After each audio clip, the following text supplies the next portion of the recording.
आजच सबस्क्राईब करा आणि आपल्या आवडत्या मालिकांचा आनंद लुटा।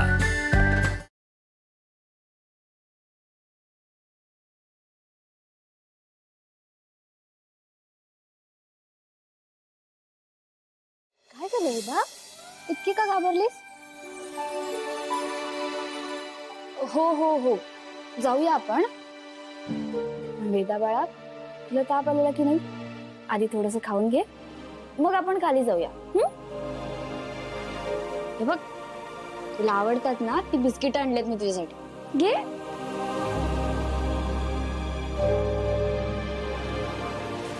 बाबाला तर पॉयझनचं बिस्किट देईन। एवढंच नाही, माझ्याकडे एवढी मोठी लिस्ट आहे।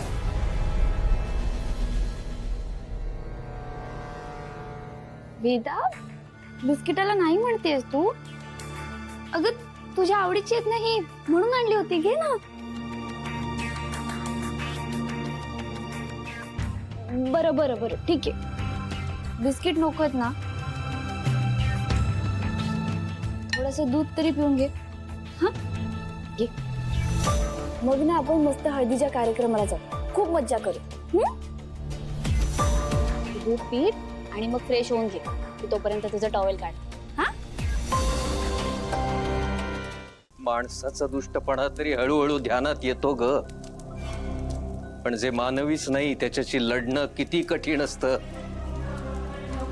तुला नाही कळणार, कारण तुझा सामना माणसाशी झाला, पण माझा सामना जिच्याशी झाला ते मानवी नव्हतंच।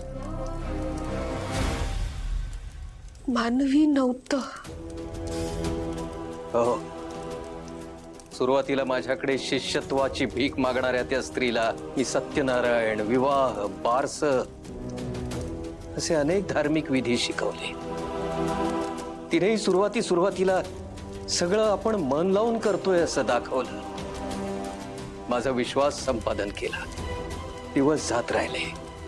एके दिवशी आपल्या महागौरीच्या मंदिरात उत्सव सुरू होता।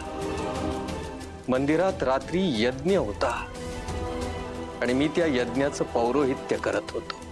त्याच वेळी मला असं जाणवलं की काहीतरी विपरीत घडतंय, आणि मी मागचा पुढचा कसलाही विचार न करता महागौरी मातेचा यज्ञ अर्ध्यातच सोडून तिथून निघून गेलो,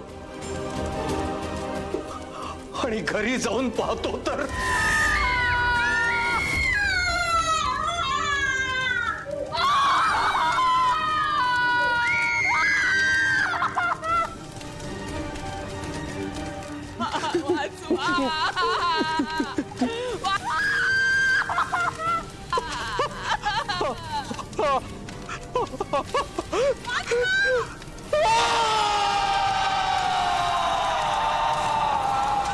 चेटकीण होती ती, चेटकीण।